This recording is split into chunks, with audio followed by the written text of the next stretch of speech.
Méditation du 28 avril. Le privilège d'être une famille alternative.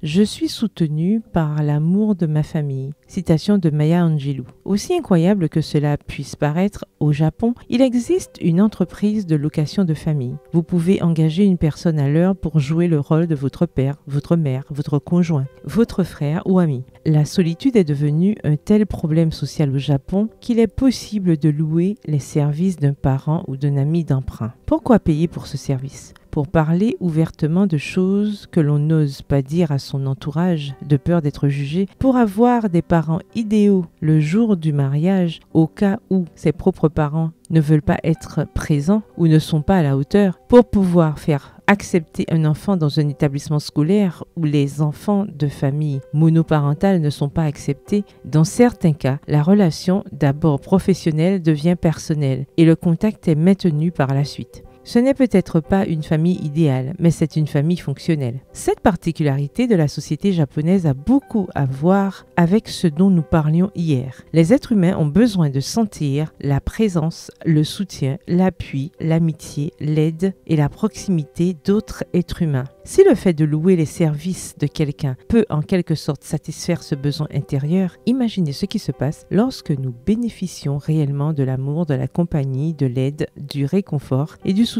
de frères et sœurs en Christ qui éprouvent de la compassion pour l'être humain qui souffre et qui vont le chercher pour lui apporter du réconfort. Il est en notre pouvoir de répondre à cet appel et de le faire librement, tout comme nous avons reçu gracieusement le salut. Que faisons-nous du privilège de pouvoir devenir la famille de Dieu pour quelqu'un ? C'est un privilège à notre portée qui ne requiert que deux choses. Premièrement, prendre conscience que de nombreuses personnes souffrent non seulement de solitude, mais de toutes sortes de douleurs physiques, spirituelles et existentielles et ont besoin que nous rendions leur douleur plus supportable et que nous leur donnions de l'espoir. Et, deuxièmement, demander à Dieu la sagesse et la puissance nécessaires pour devenir pour les autres cette famille que Jésus nous appelle à être parce qu'il sait que nous en avons besoin. C'est une décision qu'il nous faut prendre personnellement. Le verset du jour se trouve dans Hébreux 13, verset 1. Persévérez dans l'amour fraternel. Bonne journée, que l'Éternel vous bénisse.